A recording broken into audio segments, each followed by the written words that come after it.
Hello and welcome to the Tuesday Night Music Show. Again. Because it's Tuesday and all. Mm-hmm. What Tuesday? We don't know. But it's a Tuesday. It's Tuesday somewhere. Mm-hmm. I don't know if they've ever done a song about that, have they? Tuesday afternoon? Tuesday afternoon. Then there was the band Till Tuesday. The Cure did that song, Brian. It's called Friday I'm in Love. Tuesday I'm in Love. I'm sorry. A lot of people misunderstand that they think they hear Friday. It's actually Tuesday I'm in Love. And how about Ruby Tuesday? Ruby Tuesday. Ruby Tuesday. Yep. Out of that song.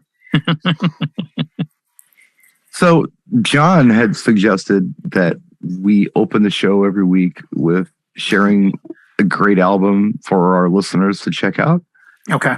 I'd like to continue that tradition this week. We're just going to do one round. So does everyone have an album in their head that they would like to share with the audience? Yes. Okay. Yes. That quickly. Okay, Jay, go ahead. You go first. 1979, 1980 was a tough time in the world of hard rock. And a well-known singer left a very well-known band. He then did a solo project that year called Blizzard of Oz. And everyone went, wow. Well, some of us were looking at his old band, Black Sabbath, when they released Heaven and Hell, which I still today think is one of the best albums I've ever bought. Okay, we're talking Black Sabbath, Heaven and Hell? Black Sabbath, Heaven and Hell with Ronnie James Dio taking over lyrics. Dio. Yeah. Yeah. Yeah. And just it's an insane album. Yeah. Yeah. Well worth checking out. Good choice. Howie, do you have one for us? Yes, I do. I'm going to go with something that really inspired me as a youth. Greetings from Asbury Park, New Jersey, from Bruce Springsteen. Because when he signed with Clive Davis, you know how you get in advance and rock stars will spend it all up and then they wind up owing the label money. Well, that album, believe it or not, did not do well. It only charted at like 60. But Bruce Springsteen, who I got to see for free because I knew the other sound guy, he was famous for doing 3 and 4 hour shows. Still kind of is, isn't he? It still does. Yeah, still does big shows. But he toured heavily, and then he caught on and got a cult following, and the rest is history. And he's had many great albums after that, but this was his very first one, and he did it on a budget at a place called 914 Studios, and they actually used a cassette machine, a Marantz Professional cassette machine, which I happen to own one. I got at auction for $35 just because. That's just to have it. Just because. Yeah. The studio was auctioning, and I was it. It was bid starting at $35. I raised my hand. Nobody else raised their hand. I went, oh crap, that's a good deal. So the album again is Bruce Springsteen live at Asbury Park, correct? No, it's called Greetings. Greetings. Asbury Park. Yes, it looks just like a postcard, an old-fashioned postcard. I've seen that album cover. Yep, I know it. Yeah. I don't know the album. I don't know but I know the album cover. I guess the most famous song that he wrote on that album would be Blinded by the Light, that was made famous by Manfred Mann later on. Right. So that's it. John, what do you got?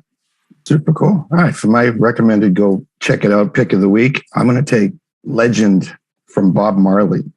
Oh. For those that may not be familiar with it, is when I first picked it up, and it was college radio, and I was doing a reggae show in the afternoon, and that was there in front of me, and Buffalo Soldier, Three Little Birds, One Love, Redemption Song, just everything, just track after track after track was gold. Well, Legend kind of a compilation. Yeah, it's a compilation. But if you're not familiar with Bob Marley and some of that vibe, that's a great place to start. It's a cool sampling. Just a little bit of all of his best stuff. So that's what I would say. Is Waiting in Vain on there? Because I love that song, and for some reason I'm thinking it's not on Legend. I have it. I'd have to track back and see where it fell into his catalog, but there's so many on there that are just Yeah. Super stellar hits. It's you don't know you know them until you hear them. Right. Oh, that's what that is. Okay. You hit any jamming. Any pub in the U.S. is going to have that in their jukebox. For sure. 1,000%. The one that I was going to mention this week is a song. Prince. Sorry.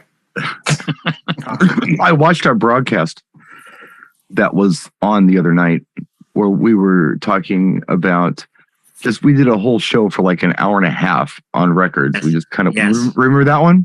Yeah. Yeah. That got mad views. Holy cow. That went John was mentioning the Michael Jackson Thriller album, and he talked about Eddie Van Halen being on Beat It, who did that kind of on the down low when he did it, but it was initially later on was told that he did do the solo. He was credited, and he also did the guitar thing in Back to the Future kind of on the down low. But anyway, neither here nor there. I was saying, I mentioned it after the broadcast, but during the broadcast, I didn't mention it. I had said that we're trying to figure out whose idea Beat It was. And I had said that Quincy Jones wanted a rocker because there was a lot of R&B on the record, but there was no rocker, right? And so he said, I want a rocker that's really good and catchy. And he mentioned a song, and I couldn't remember what the song was. The song was My Sharona by the Knack.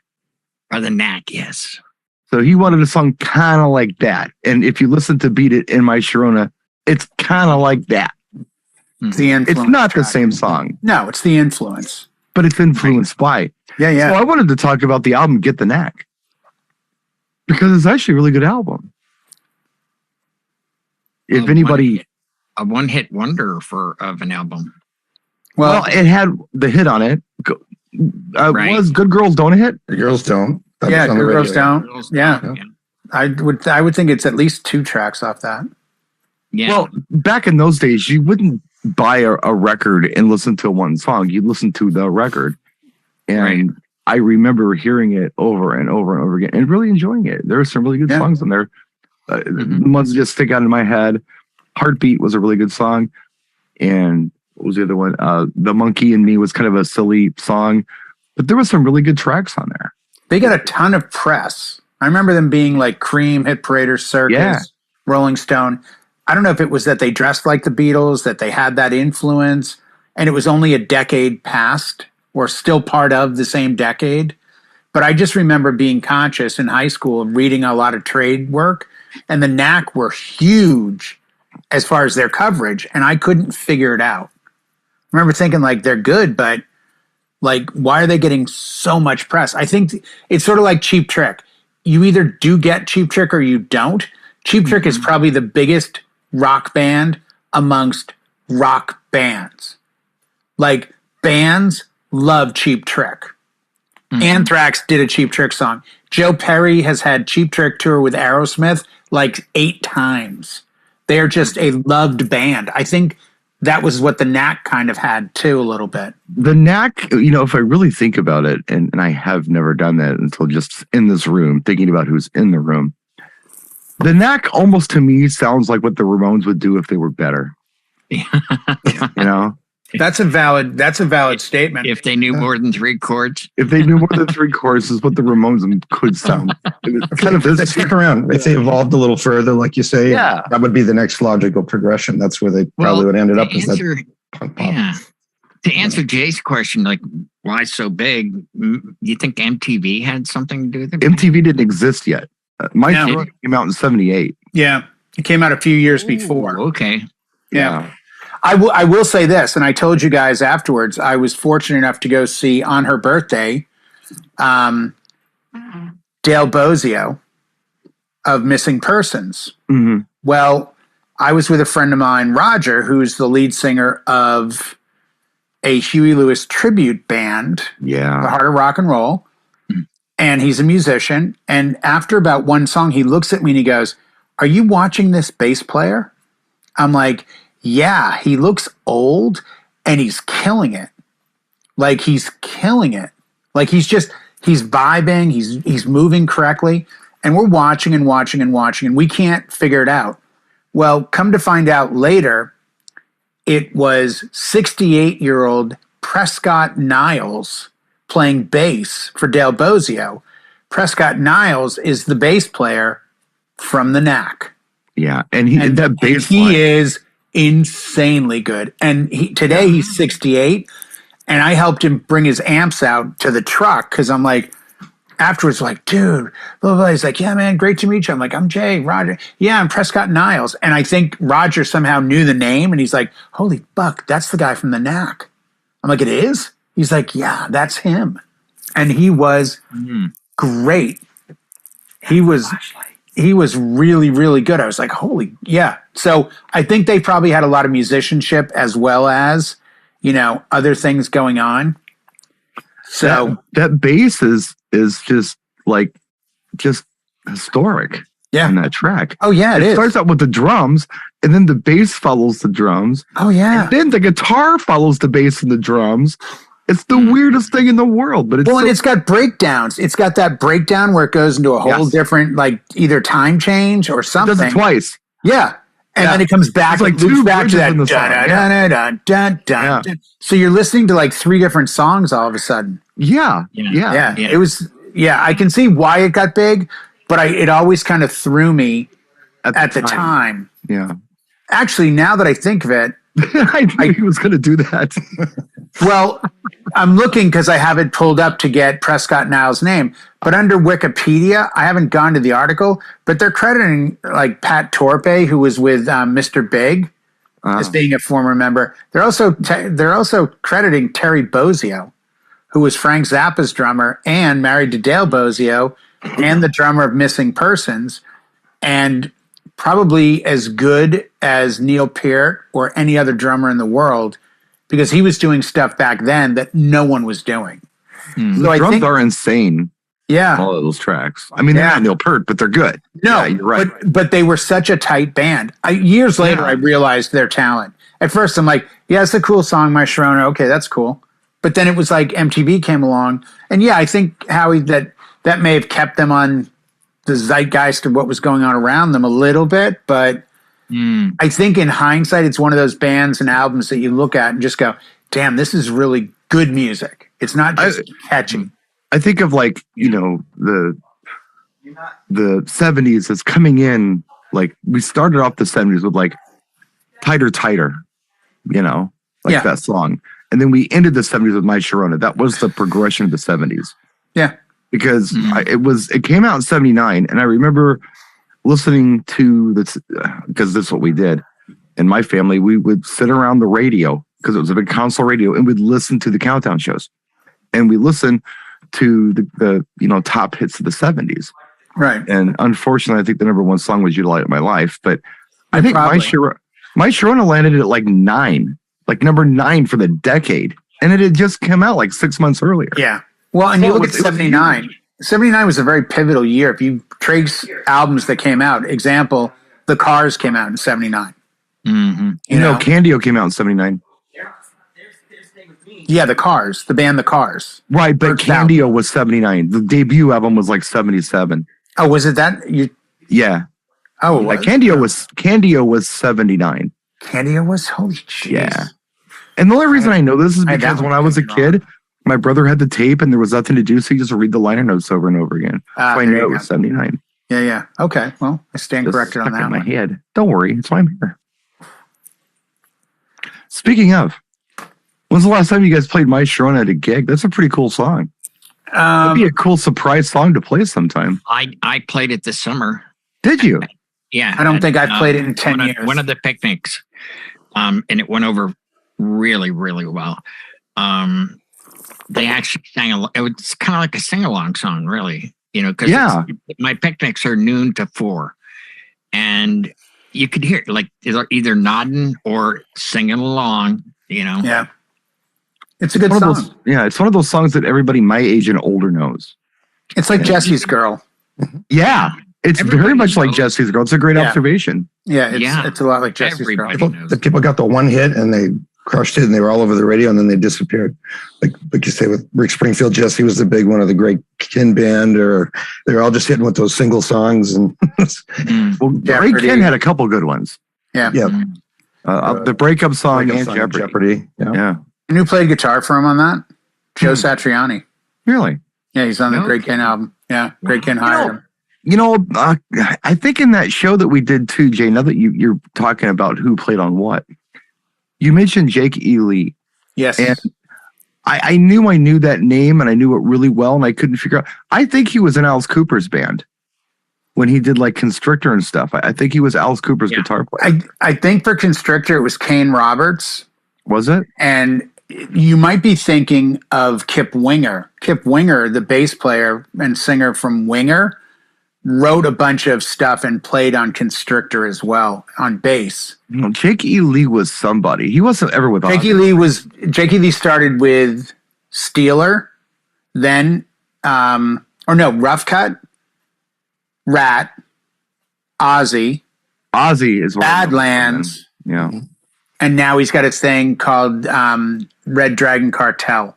So he took like a big period off. He was Bark at the Moon. He was at the US. Or was he Blizzard of Oz? Or not Blizzard of Oz, but Ultimate Sin. Yes, he was Ultimate Sin and Bark at the Moon. Okay. Yeah, that makes sense. So when Ozzy had that second resurgence, it was Randy, and then they did a tour with Brad Gillis of Night Ranger. They recorded a live album of covers called Speak of the Devil with Brad Gillis. Then Brad went back to Night Ranger because they were breaking. And then Jake E. Lee came in. And Jake E. Lee, who ended up beating out another guy named George Lynch from Dokken. He was going to join, but George got kind of kicked loose because he didn't have black hair, which for some reason Ozzy wanted. He wanted longer black hair. And I guess he gave Ozzy some shit, and Ozzy was like, see ya. Mm-hmm. So they ended up with Jake E. Lee. But I think Jake E. Lee is probably one of the most underestimated players out there. But he took that period off. And he was huge with Badlands. Badlands did very well. I saw him at Great Woods. The lineup was Badlands, Tesla, and Great White. And let me tell you, for like $15 back in the late 80s to have those three bands playing outside for one night, sure, man, you got your money's worth, I'll tell you. But we got JL wound up on rock. Well, I'm finally in my element. It's my fault. I'm sorry. By the way, Brad Gillis was wearing jeans and a white T-shirt that said "Aloha" when he tried out. I don't know how deep you need me to go. I'm just kidding. Actually, no. You know what I will say though about the Thriller album? Did most of the guitar work on that? One of the guys from Toto. Yeah, Steve Lukather and Tim Pierce. Yeah, because it was a lot of that. They were such a studio-based group, right? That they got pulled in. It's amazing when you look at Steve Lukather. He's another machine on guitar. Yeah, like insane. Absolutely. Like if you want to see someone cut loose, he can shred and cut down people left and right. It's not one of those I thinks. It's a reality. It's like Neil Schon of Journey. Yeah. Like I was just watching the video for Hold the Line and checking out his solo and how they changed the drums halfway through and how interesting it was. Is that Jeff Porcaro? The drummer? Yeah, he's another one of those Terry Bozzio. He was on Thriller too, wasn't he? But he's another one of these guys that did stuff on the drums that other drummers copied. And you hear them mention Bozzio and Porcaro all the time. Porcaro's the name that sticks in my head with Toto. That's the one. Yeah. Well, I think they were brothers, weren't they? Wasn't it Jeff and his brother were two of the members? I think there were two Porcaros in the band. I think they were brothers that were in the band. I know Lukather and Porcaro. That's the only names I remember. But again, it was that insane talent coming from studio players who decided like, hey, we should do a band. Yeah. And you had the edge of Steely Dan that was hiring everyone in town that was a great studio session guy. You'd have one album with 9 guitar players on it, all of them being top end, but it still came down to Fagan and Becker as to what they would want to really put out there. Back in the old days when people used to play instruments. Yeah. You know what this sounds like right now? It sounds like the audio track to that documentary Hired Gun. Yeah. That's a great documentary. I think you turned me on to that, Howie. That's a great documentary. Well, yeah, Alice Cooper, he calls them his stable. He has a stable of 20 guitar players that he could live with on the road. Yeah. and he never has the same band when he tours. Well, sadly, he just lost one of his guitarists, Nita Strauss, Right. originally from the Iron Maidens. Right. He did. And Nita went for the money to play with Demi Lovato, because Demi Lovato's on tour with an all-girl power band. And then 3 shows into the tour, Demi goes like this, hey, yeah, by the way, this is the one and only tour. I'm never going to tour again. I'm like, Nita, quickly call Alice. He's in Phoenix playing golf right now.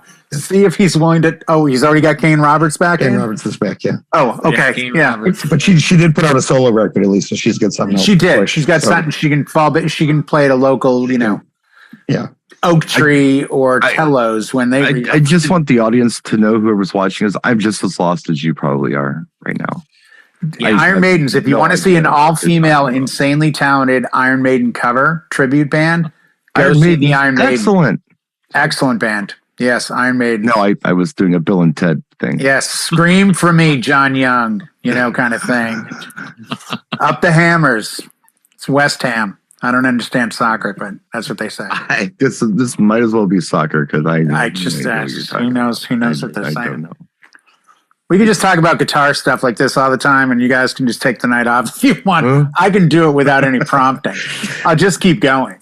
What most people don't know, this is the 2 hours that follows the show that you guys don't see. Is that it just goes and goes and goes. Yeah, what happens when they're not on air? This. We do this. We do exactly this. We've been doing this for 2.5 years now. Yeah. When you think about it, February of 2020, and it's now October this weekend. Yeah. Yeah. Yeah. Yeah, good 2.5 years. Yeah, good 2.5 years. So. How the kids? All right. Yeah. That awkward pause on a date that tells you you're not getting any. Sure. No, man. So that's our show opener. And it kind of went from there. It's got to be about music. Yeah, well, it's been about music. I know. It has been. It should be. You and I have talked for 14 years how trade shows for DJs, the biggest topic never discussed is music. Right.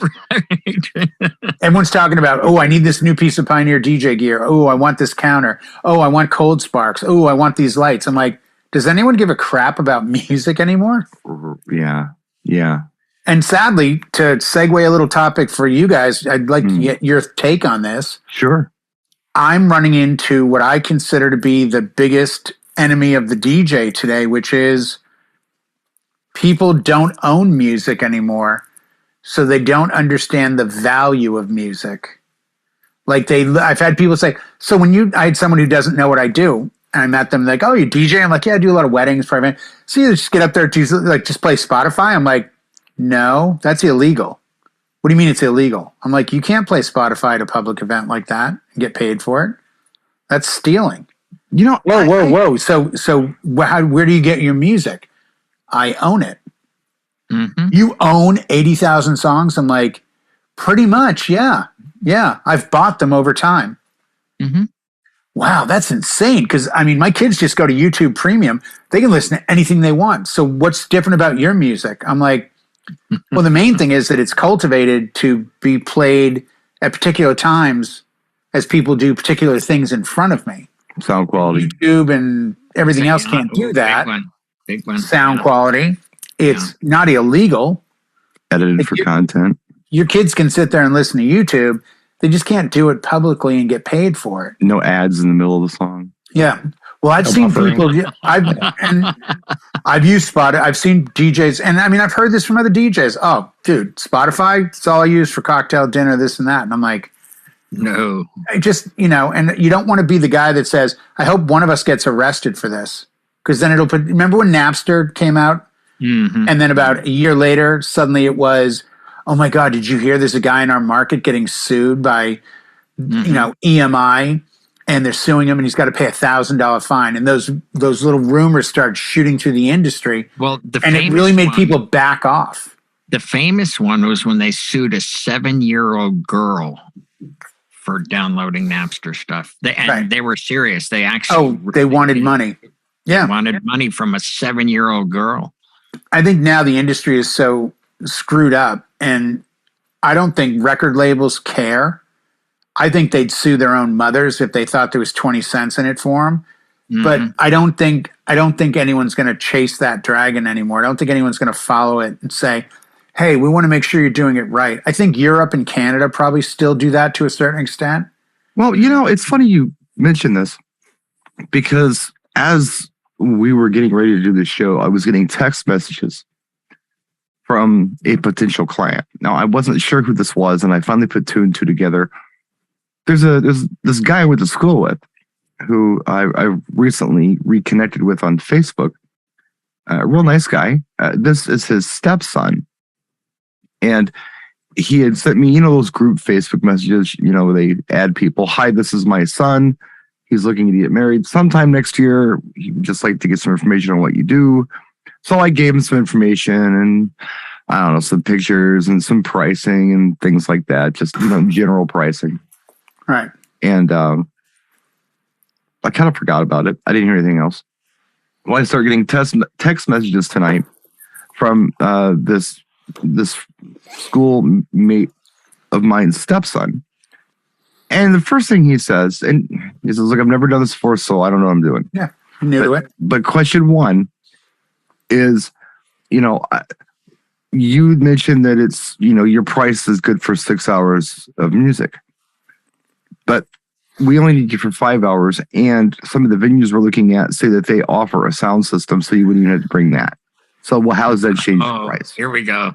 Well, it changes it because I'm not doing your event. Well, no, I just no, but I'm looking at this. I'm like, you know what? The easiest way to explain this, I think, for anybody who isn't just living in their parents' basement, is to explain to them, listen, this is what I do for a living.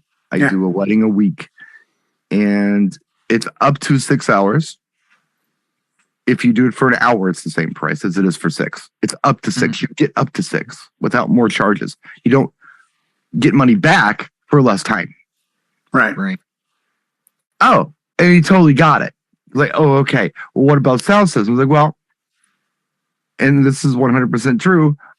I've been offered systems before to plug into. Some of these new venues around here have that, but my system's better, and it helps us better achieve our sound objectives. And what if the house sound system breaks down? Would your client want money back from the system or from the DJ? That's a good point.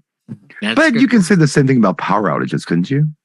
Yeah, but it's different. That's something that's widespread. You're talking, well, that force majeure thing. I'm talking, and there's several venues that I've worked where they say, oh, they have a sound system for the ceremony. And I've told you guys this. I have said to clients, I'll be completely honest with you. I've heard it. It's not good. They're a venue. They're not a sound company. They're not investing in good sound. They're investing in, this is good enough sound. If that's what you want, then great. But I would feel much more comfortable if you included me in the ceremony to the point where my price will stand. Because if your ceremony mic's cut out and the music sucks, for the rest of the night, that entire room will blame me. And I can't get on the microphone and defend myself and say, hey, everyone, welcome to Brian and Blanca's wedding. Just want to let you know, I'd had nothing to do with the ceremony. Now let's get the reception part. Like, it doesn't work that way. So you're guilty by design and you're guilty by association. And I tell everyone, I'm like, you know what? If I'm performing, it's my gear. It's top end. It's curated. It's professional. I know what it's been through. I don't have a clue what's going on with somebody else's gear. You know what? It could break down. If it broke down at the wedding, would you be fair and understanding that I wouldn't be at fault? What do you mean? Like, if I plug into the Acme Hotel in Racine, Wisconsin, and the system blows up, are you cool with Racine, Wisconsin, Acme Hotel paying you? Because I'm not giving you a dime back because their system blew up. It's not my system. We didn't think about that. Howie, you were trying to get a word in there, I saw. Well, I was just going to say, I don't see the big deal there, Jay, because, it was, their cousin Joey, who was the president of this high school AV club that installed it. So it's got to be good. Have you ever worked at a venue that had a sound system that you could tap into that admitted that said to you, we've spent a lot of time and money curating this system? Or have they all said what they've said to me, we're not even sure how this thing works? I played at a brand new place. I've had that happen where they said, oh, all you have to do is plug in here for the cocktail. Exactly. And I said, well, how do I control it? Oh, wait a minute. Let me go get a key. And they opened this closet with all this stuff from the 80s. And I'm like, yeah, no, I'm definitely going to put my own speaker in here, you know. Why would you not want, what profession is there? They were cool. That someone would show up. And I mean, this is another angle, Brian. What do you do for a living there, Johnny? Well, I'm a contractor. How many times have you gone to a job and used somebody else's tools? Well, no, I have my own tools. Well, so do I. Why would I use somebody else's saw when I have a saw? Why would I let the venue go, hey, we've got hammers, we've got nails, we got all that stuff. No. I'm doing a professional job. I need the top-end gear that I use to perform. Well, I don't know if you remember that event I did a few weeks ago where the elevator broke. Yeah. Okay. Oh, yeah. They had a system and it was new. I mean, the whole place was new, right? Yeah. Except the elevator, obviously. But, you know, the venue was remodeled and all of these things. I didn't plug into it. I didn't use it at all. I knew my system was better, and it was. It achieved my sound objectives better. I looked at the system.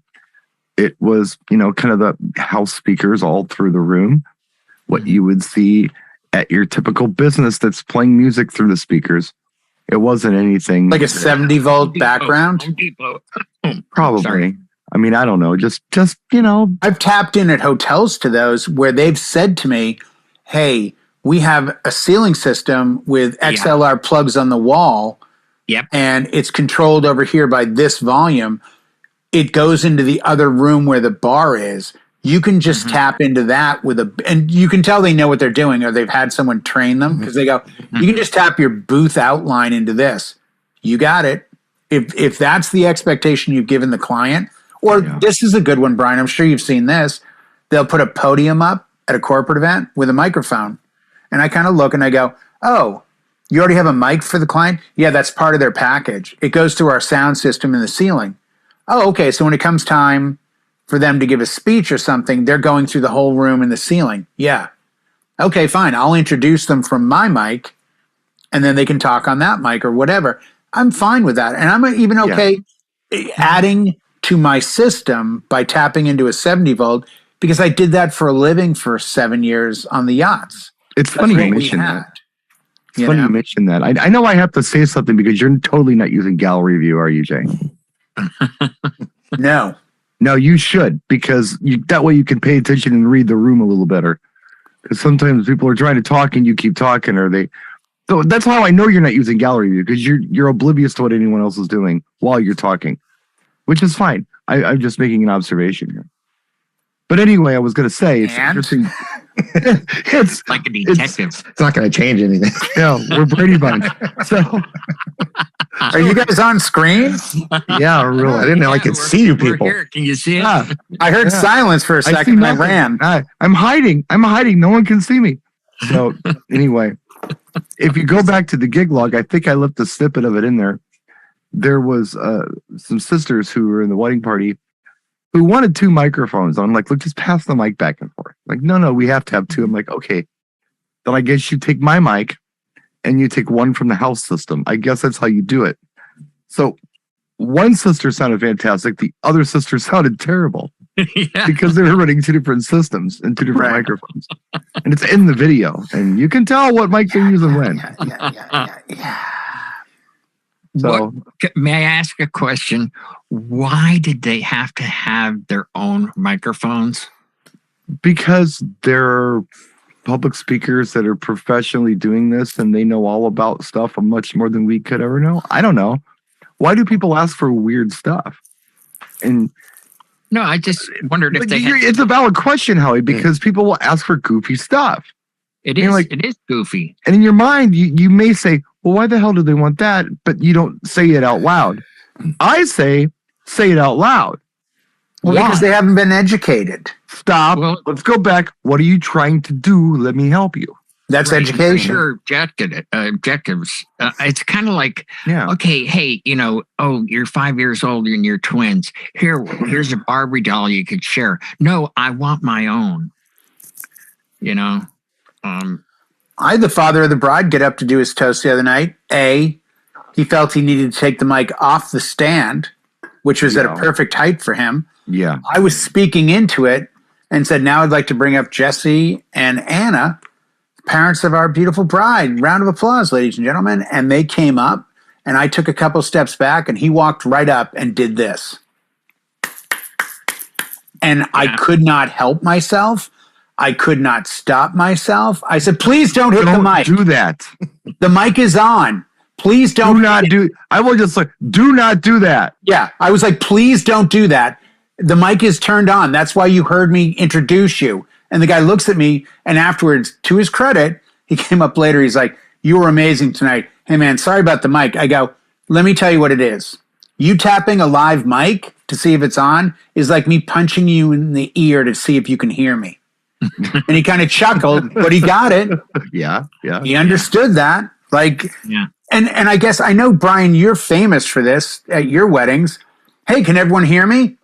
Great. Yeah. The mic is on. Everyone can hear me. So we're going to bring the toasters up. And when you do and they can't hear them, they realize it's the idiot giving the toast that's screwing up because the mic now is a belt buckle. They police it themselves. It's kind of funny. Well, you can turn it up.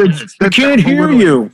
And the way you do it is, I know you all know this already, but let me just demonstrate it. So, because yeah. Well, I know you all already know this, but let me just show you in case. Oh, they all took it off the stand. The first toaster came up and toasted, sounded great. Volume was perfect. Everything was great. Second one comes up. She goes, I got to get this off the stand. I'm like, oh, okay, it might be easier. Sure as shit. Within a second, it's at her belly. And people yelled, can't hear you. Oh, can you hear me now? It's like, do you not think you look stupid doing it? Like, I would never want to look dumb with professional gear like that. But I guess the general public just doesn't take into consideration. You look unprofessional. But I guess you're not a professional. Help me help you. Yes. Just kind of more gaff tape around it to make sure it doesn't come off the stand. Like kind of my motto at events. I'm going to have to come up with a new thing. No, it's not only not a singing mic, it's not a pickup mic. What do you mean? Like it can't leave the stand. It's not a carry mic. You ever see Quiet Riot? You know how their mic never left the stand? There's no video or picture of Kevin Dubrow holding a mic in his hand. It never left the stand. You could duct tape it to the stand. That's what I'm going to have to do. But I feel like it's like telling kids not to touch knives or stay away from the stove. Don't touch the stove. Part of me is like, cut your finger off while it's burning for all I care. I mean, I know. What the hell? Well, okay. This. Why are you hitting it? I believe this goes to the whole philosophy of being grown up or not. Because, I mean, I was talking to my brother this weekend, and he's older than I am, and he's kind of in the same place I am with a lot of things. When we were younger, we knew everything. You couldn't tell us anything. But as we get older, we're both like, well, I know how to do that. Even if the person is 20 years old, well, yeah, what's that all about? I don't know what that is. Educate me, explain it to me. We're not too big to not know. So we ask questions. There are people out there, however, who just know every damn thing. You can't tell them anything. Hey, let me show you how to do something. Yeah. No, they've never done it before, but how hard can it be? Because it's always looked easy when you do it. Well, guess what? The reason it looks easy when I do it is because I've got experience doing this shit. You know who they are, Brian? My job is to make it look easy. Mm-hmm. You know who they are? They're the same people in a restaurant when the waiter or waitress goes, hey, just be careful. Don't touch the plate. It's really hot. It's the same guy and girl that reach down and touch the plate and go, oh, it is really hot. Or, oh, it's not as hot as I thought it would be. Hey, I'm going to leave this snake on the table. It's venomous. It bites. And Don't it bites. The snake. Yeah. Sure. Yeah. God damn, you know what? He was right. He would, like, why? Well, Jay, to your credit, they do have signs at zoos, do not come over this fence because there's tigers there. And people go in and they get mauled by the tigers. And you see it on the news every year. But then we have to put down the tiger. This is the part I don't understand. This is Darwinism. It is Darwin. Got to put down the We putting down the tiger. That's why there's labels. They drop the mic. Yeah. Like on the side of Glista, Hey. it says, don't drink the contents. Like, why did we need that? What happened that this has to be a I'll thing? prove how messed up the world is. Right. If a dog bites a kid, they put the dog down. If an adult messes with a little kid, we put him in a halfway house somewhere. Too deep? Too soon? What? Yeah. That went dark real fast. We were just Yeah, they went a little darker than everyone thought it would go. Yeah. Dahmer. Well, that's on Netflix. Sorry, it's not my fault. Sure is. Have you seen it? I lasted about 8 minutes, and I'm like, okay, this is way past me. Well, let me tell you a little bit. And this is music oriented. Let me tell you a little bit about this. Okay. So I don't know if I've ever talked about this. We're going to talk about the outfield. The outfield. Well, I figured when I mentioned the whole adults and kids, we'd go to like my girl's a little bit younger or something. I didn't know if you were going to. My girl's a little bit older, actually. Well, hopefully. That's what he said. I'm talking about the demo version. Yeah, whatever. You screwed it up. It's a demo. You haven't heard it. Sure. So anyway, you're getting my Sharona and your love confused, by the way. I'm putting them together because I was there when they You were are, recorded. because you're just I was there at Sun City. You're an artistic. I was at Sun City in interpretation of South four Africa. songs from the late 70s, early 80s. Recorded at Sun City in So, South Africa. Anyway, so I live in Milwaukee. This happened in Milwaukee. Yeah. So I've heard these stories over and over and over again. We got it on the local news. We got it on the national news. We got it in the newspapers. I shared a parking structure with this guy when I was going to college. This guy went to Club 219 to pick up dudes. I went to 219 because I could get in and it was under 21. So I was there when he was there. So I know exactly what all this stuff looked like. So when I watch something like Dahmer, the show on Netflix right now, I'm fast forwarding through the murder porn. I'm looking at site locations. How did they interpret my city? This is what I'm the most interested in with Dahmer. Makes sense. And in 219, it was a wonderful place. They make it look like a seedy gay dive bar in the hood. Yes. Okay. Now, I think I showed you where 219 was, didn't I, Jay? I was 10 minutes in the car, if that, before you mentioned that's the chocolate shop. Not even 10 minutes. We went down the road and you were like, that's the chocolate shop Jeffrey Dahmer worked in. No. Or something. No, that was downtown. Club 219. So what I live on becomes First Street. Okay. 219 is 219 South 2nd Street. That's the address of the place. Ah, okay. And it's in Walker's Point. Remember the big clock was? Oh, yeah. That's the area that it's in. Okay. Right. It's just a little further down the road than that. That was a nice area. But it's a very nice area. But up the street, it's been a cool area for a long time. So anyway, there's a lot of stuff I could tell why I went there in the first place. I knew people there, why I knew them. It's a funny story, but I won't bore you with this in the show. But what I will tell you is that 219 was a nice place. Okay. It was clean. Cool people went there. It was not a black gay club. Black people went there. They presented as just that like it was. Latinos went there. Everybody went there. It was very multicultural, and it was relatively. I mean, all of the clubs in that neighborhood, especially the gay clubs, none of them are seedy. They're all very nice. They've been done very well. They've been. The interior design of the places are amazing. Yeah, part of the appeal of going. 219 was no different. You walk in, and just like in the first episode of Dahmer, it kind of looks like that when you come in, but it's cleaner and it's brighter. The bar is off this direction. There is space over here, but not that much space. There is no dance floor there. The dance floor is up a level. And there's a stage there where they had like track date acts go. You know, I went there and I don't know if anybody remembers Mitsu. She was French Canadian, kind of like a Madonna kind of thing. I liked her. I saw her there. They had drag shows up there on this really nice stage. The DJ booth was up there. So not even on the same level. It was like almost a separate room from where the bar area was, where he was doing his weird stuff. Yeah. And then the guy walks out of the place, in the first episode. Again, we're not even 10 minutes in. And he's like, okay, I'll go home with you and take pictures with you. Where's your car? Oh, we don't need a car. I just live up the road. Stop right there. So not factual? Not even not even the same zip code. Oh. So 219 is on 219 South 2nd Street. Yeah. The Oxford Apartments where Dahmer lived was on the 900 block of North 25th. I mean, do the math. That's a long walk. That's not close. Yeah. That sounds far. Yeah. That's not even the same zip code, dude. I mean, it's they took a lot of liberties, is what you're saying here. A lot of liberties. And that was in the first 10 minutes. Oh, and that's as long as I lasted. I was like, I got as far as them going back to the bar, like after the guy escapes and runs down the street. And I read that story, but in the Dahmer show, he's fully dressed. But the story was that in real life he was naked. No, there were two. Oh, okay. I've only seen the first one. Escaped? And I just was like shaking my head going, this is just it was goofy. So like I think it was 7 weeks before he got busted, before that Tracy guy escaped and got the cops. Right. Another guy escaped. He was 14 years old. And they ignored him or did not believe him. And he was drugged up. He couldn't hardly talk. Yeah. Dahmer had been busted for sexually assaulting this guy's older brother. Yeah. And he convinced he's like 14 years old, and the cops are like,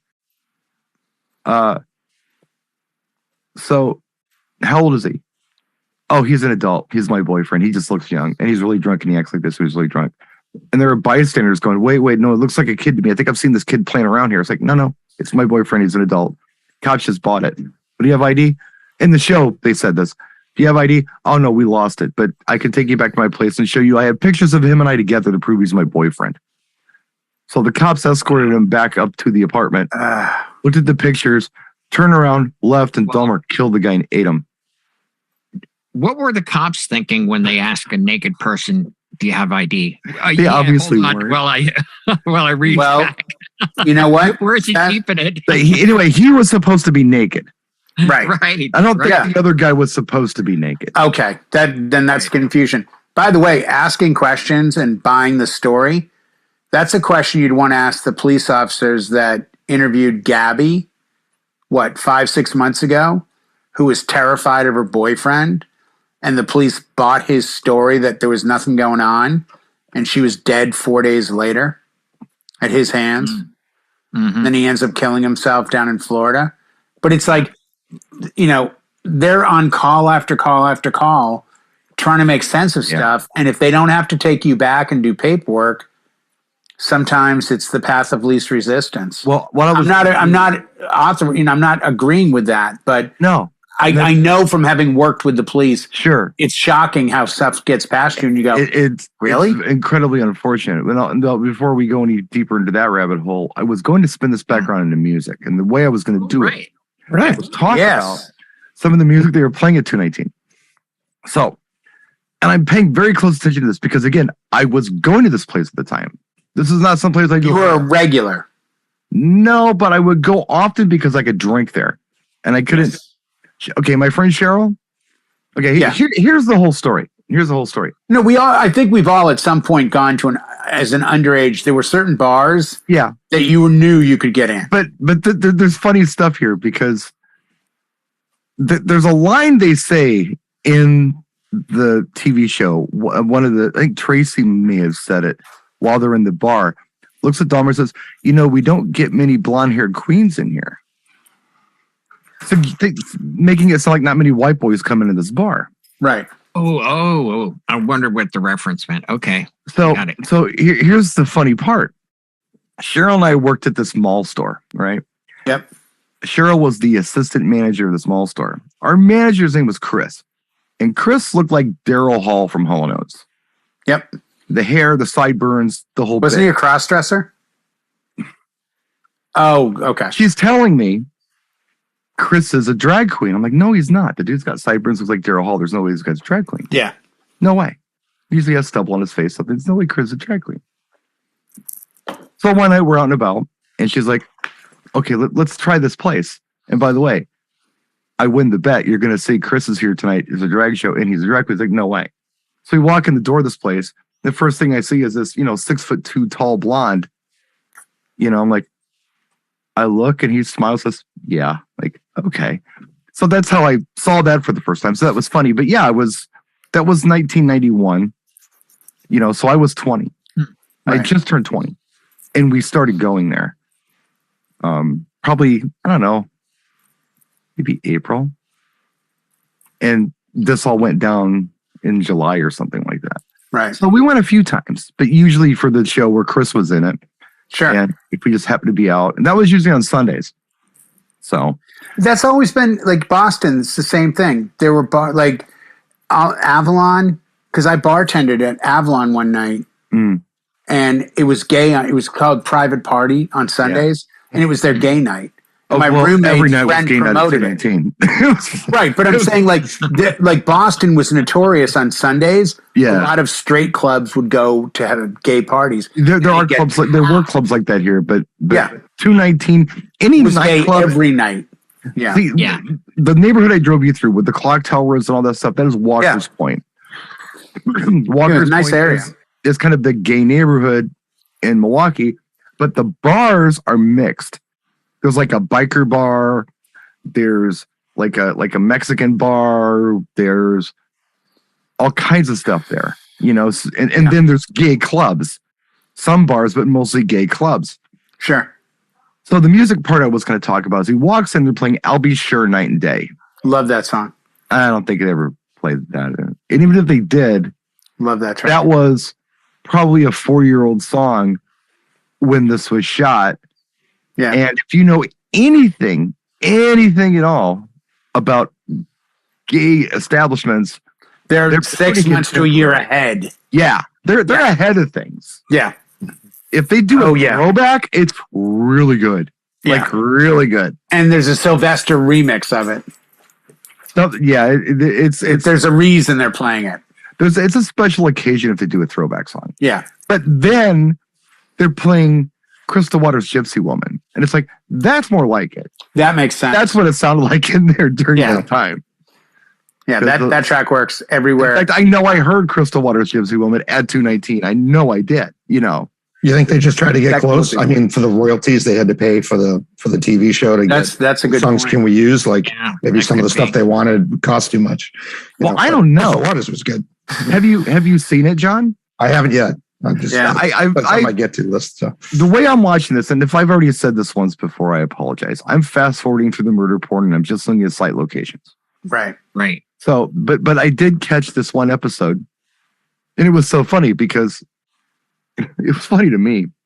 I was cooking a pizza, so I was going back and forth checking it, and I just looked at the episode name. It's like episode 3 or something, and the title of the episode is "Please Don't Go." So immediately I get the KC song going through my head. Please don't go. Please don't go. I love you. So sure enough, they play that song like 3 times in the episode. They got the rights to it. Like that becomes his song that he plays because he doesn't want his victims to go anywhere. But so they're making it like it's his favorite song. But they're trying to take a tragic story and make it palatable. Like they lost me 10 minutes in when the guy takes off in episode 1, I believe. And just the whole stupidity of him. I mean, I'm not doubting he was that kind of dumb and not. Usually, these kind of killers have a lot of charisma and they can talk people in. They made it look like his victims were just as dumb as him.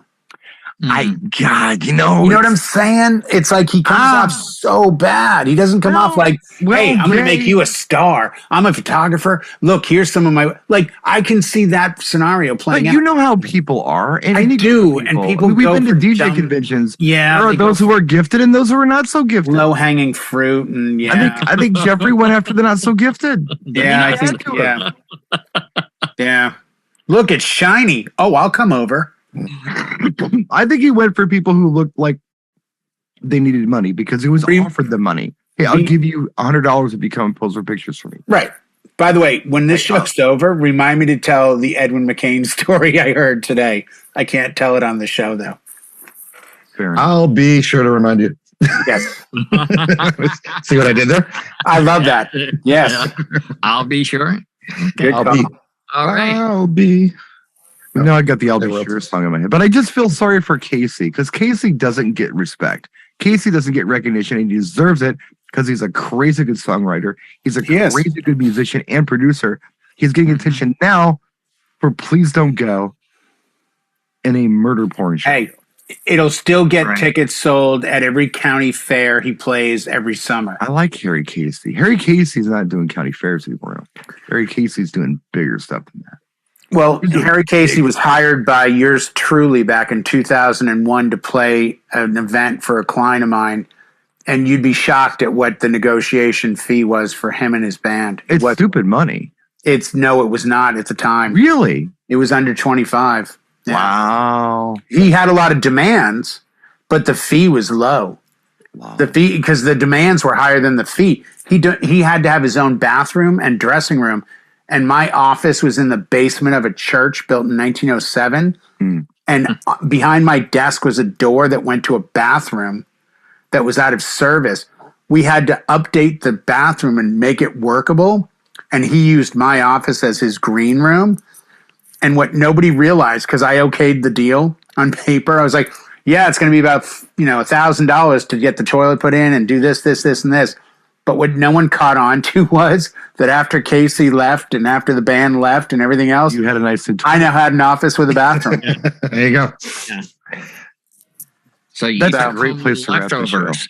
But yeah, no, he did a good job. But his agent was like super crazy on the backline stuff and the green room and all the incidentals.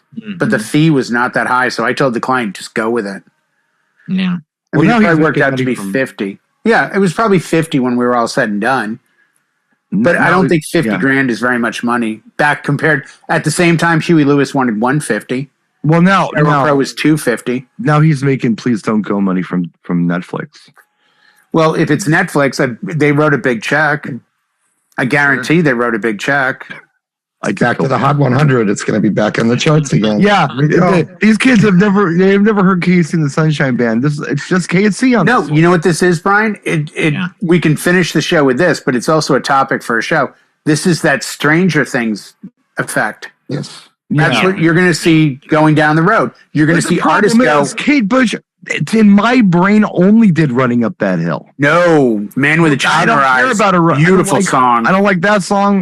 Don't Give Up with Peter Gabriel. Oh, Good song. I It's a know, great but song. that's not like Kate Bush is not. Utah Saints. Something good. Kate Bush. I'm not impressed with any of that shit. But Casey Doesn't matter. does amazing stuff. Right. But Kate, But Please Don't Go is the song that everybody's going to hear. But here's the problem. It came public. Kate Bush owns her masters. Kate Bush made about $3 million off Stranger Things because of the success of that track. But you know So what? now that's what you're going to see. People are going to gamble on, you know what? Sell our music to everything. But you know what would be Because there's funny? a It possibility. would be very funny if they did the Jeffrey Dahmer story soundtrack. By Casey and the Sunshine Oh Band. my God. So it's all Casey and the Sunshine Band. So I'm Your Boogeyman's the song they play when he's murdering people. Yeah, it makes sense. Yeah. The only downside is, does he need that? Does he really want his name attached that hard? Take to Your Jeffrey Booty is the Dahmer? song they play when he's like butchering them. Like I'm going to go to a Casey and Sunshine show at a county fair, and it's going to be like Jeffrey Dahmer with a And a knife, Dahmer t-shirt. but it's going to say like, "Please don't go." Yeah, like where do you want to draw that line? He seems like a nice guy. I wish him well. But You know, on the back they could have like Michael Myers tour or something. right.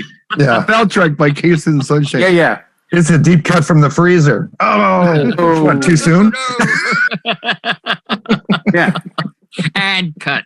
Michael Myers approved. Jason Yeah. loved it. Okay. You know? It's time to put a fork in this thing before we get more wound up than we already are. Well, thank you for That was a watching. good ending, John. Oh, very good. Thank you. We'll be back next week if we're not fired. Yeah. We'll see you then.